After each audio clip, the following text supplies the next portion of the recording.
दोस्तों, इस वीडियो को भूलकर भी मत देखिएगा, क्योंकि इसे वही लोग देख सकते हैं जो भगवान विष्णु के प्रिय हैं। चलिए जानते हैं कैसे बना भगवान विष्णु का वाहन गरुड़। कहानी शुरू होती है ऋषि कश्यप की दो पत्नियों से, विंता और कद्रू। कद्रू सर्पों की माता, विंता गरुड़ और अरुण की जननी। दोनों बहनों में प्यार कम, प्रतिस्पर्धा अधिक थी। एक दिन आकाश में प्रकट हुआ एक दिव्य घोड़ा। उसकी पूंछ का रंग देखकर दोनों बहनों के बीच लगी एक ऐसी शर्त जिसने भविष्य बदल दिया। विंता, पूंछ सफेद है।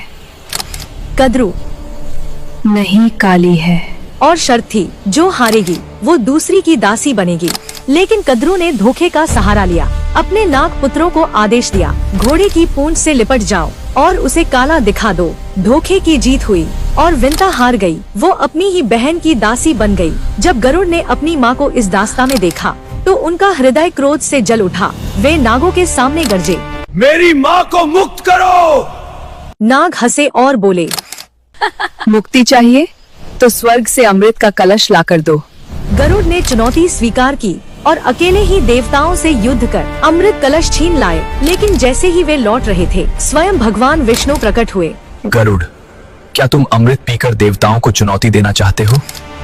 प्रभु, यह मेरे लिए नहीं, यह मेरी माँ की मुक्ति की कीमत है। गरुड़ के त्याग और साहस से प्रसन्न होकर विष्णु बोले, तुम अमर रहोगे और आज से मेरे वाहन बनोगे। गरुड़ ने वरदान मांगा, प्रभु, मेरा चिन्ह सदैव आपके ध्वज पर रहे। तभी से विष्णु का ध्वज कहलाया गरुड़ ध्वज। और विंता सदैव के लिए मुक्त हो गई। लेकिन नागों के साथ एक रहस्य और जुड़ा। वे अमृत पीने से पहले स्नान करने गए और तभी इंद्र आ पहुँचे। कलश उठा लिया और स्वर्ग ले गए। नाग लौटे और वहाँ पाया सिर्फ घास। उन्हें लगा कि यहाँ अमृत की कुछ बूंदें गिरी होंगी, इसलिए वो उस जगह को चाटने लगे। इसी से उनका मुंह फट गया और तभी से कहा जाता है, नागों की जहवा फटी होती है।